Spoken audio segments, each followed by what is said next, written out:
Ang kailangan lang ng taong nadidepress, magtiwala sa salita ng Diyos eh.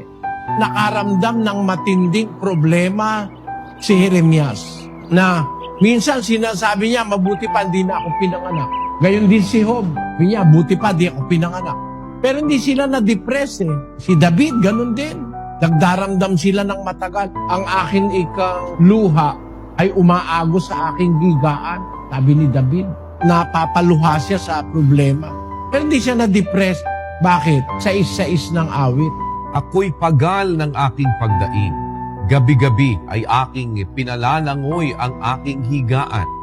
Aking dinidilig ang aking kiligan ng aking mga luha. Ang aking mga mata ay nangamumugto dahil sa kapanglawan. Tumatanda ako dahil sa aking lahat na kaaway.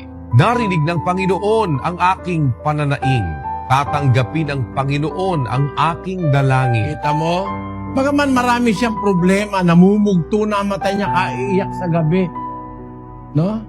Sa kanyang higaan. Pero hindi siya na-depress. Nagpakamatay, hindi ganon. Yun ang iba na meron kang Diyos sa buhay. Kahit na meron kang problema, may Diyos kang inaasahan. Pero yung walang pagkakilala sa Diyos, yun ang nagka-problema, na-depress, nagpakamatay, nag-suicide. Eh ano ngayon ang pupuntahan mo kung magpakamatay ka, kapatid? Ayoko namang hatulan. Kasi iba-iba naman ang dahilan ba't nagpapakamatay ang tao, no? Meron, sumama sa ibang lalaki yung kanyang asawa. Eh ako naman, sabi ko, napakatanga naman nun.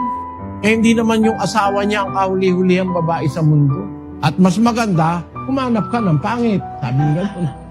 Ba't ka magpapakamatay dahil sa isang lalaki o dahil sa isang babae? Meron pa namang iba. Ba't ka magpapakamatay dahil na marami kang utang? Eh de, makiusap ka. At maaari namang maawa ang Diyos, humingi ka ng tulong sa Diyos. Pag may problema, may ibinibigay na solusyon.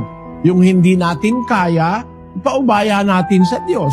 Sabi niya, ilagak ninyo sa Kanya ang lahat ninyong kabalisahan sapagkat kayo ipinagmamalasakit niya.